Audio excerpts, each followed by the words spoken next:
लंबे समय से चल रहे रूस यूक्रेन युद्ध के बीच अमेरिका युद्ध विराम करवाने की लगातार कोशिशें कर रहा है, मगर अब यूक्रेन पर कब्जे का ट्रंप का प्लान लीक हो गया है। अमेरिका ने यूक्रेन के सामने खनिज डील के लिए नया प्रस्ताव सौंपा है, जिससे पता चलता है कि ट्रंप कीव के सभी संसाधनों पर कब्जा करना चाहते हैं।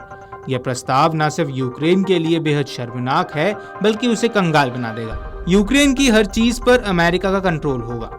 रूस के खिलाफ युद्ध में समर्थन के बदले अमेरिकी राष्ट्रपति डोनाल्ड ट्रंप ने यूक्रेन से अपना तेल, गैस और दुर्लभ खनिज धातुओं को सौंपने की मांग की है। लीक हुए दस्तावेजों में इसका खुलासा हुआ है। अमेरिका ने खनिज सौदे के लिए जो ड्राफ्ट सौंपा है, इससे पता चलता है कि यूक्रेन के प्राकृतिक संसाधनों और प्रमुख बुनियादी ढांचों पर अमेरिका का नियंत्रण तब तक बना रहेगा जब तक कीव करीब $100 अरब का युद्ध कर्ज उन्हें नहीं चुका देता है।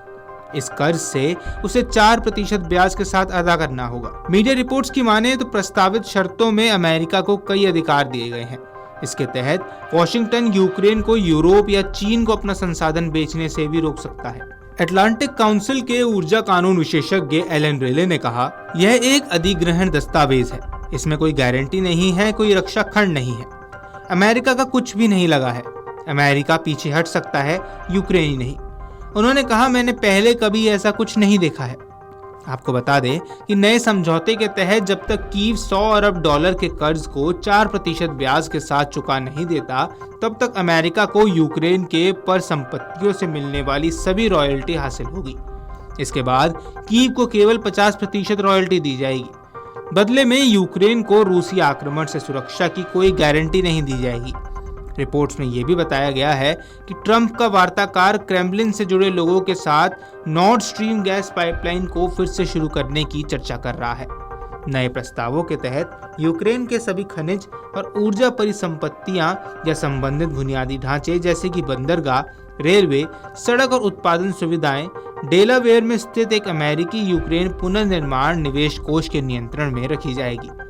नए कोष के 5 बोर्ड सदस्यों में से 3 का चयन अमेरिका करेगा, जिससे वॉशिंगटन को किसी भी तीसरे पक्ष को संसाधन बिक्री पर पूर्ण वीटो शक्ति प्राप्त होगी। मीडिया रिपोर्ट्स में कहा गया है कि वॉशिंगटन को सभी बुनियादी ढांचे और प्राकृतिक संसाधन परियोजनाओं में निवेश पर पहले प्रस्ताव का अधिकार प्राप्त होगा। वहीं यूक्रेन को फंड के रोजाना प्रबंधन में हस्तक्षेप से रोका जाएगा। फंड से होने वाले मुनाफे के सीधे विदेशी मुद्रा में परिवर्तित कर दिया जाएगा और देरी या विवाद की स्थिति में यूक्रेन को मुआवजे के लिए उत्तरदायी ठहराया जाएगा। 3 यूक्रेनी अधिकारियों ने बताया कि अगले सप्ताह तक सौदे पर हस्ताक्षर होने की संभावना नहीं है। एक ने नए अमेरिकी मसौदे प्रस्ताव को अनुचित करार दिया, जबकि दूसरे ने इसे डकैती बताया है। गौरतलब है कि जेलेंस्की ने पहले अमेरिका के शुरुआती ऑफर को पूरी तरह से ठुकरा दिया था। जेलेंस्की का कहना था कि इससे यूक्रेन को रूस के खतरे से अपनी सुरक्षा करने की गारंटी नहीं मिलती है। जेलेंस्की ने पहले भी कहा था कि वे अमेरिका को यूक्रेन के दुर्लभ खनिजों से लाभान्वित होने देने के लिए तैयार हैं, लेकिन ट्रंप प्रशासन की ओर से इस मद में ऑफर की जा रही है कि $500 अरब की सहायता राशि उन्हें मंजूर नहीं है।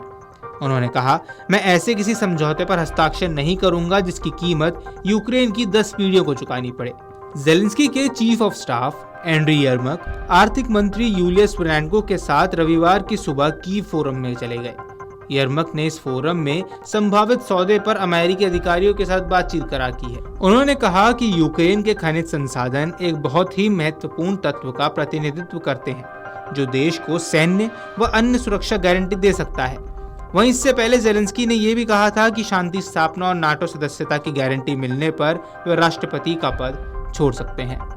Video desk amarujala.com। अगर आप ये वीडियो YouTube पर देख रहे हैं तो हमारे चैनल को सब्सक्राइब कर बेल आइकन दबाएं और Facebook पर देख रहे हैं तो हमारे पेज को लाइक करें।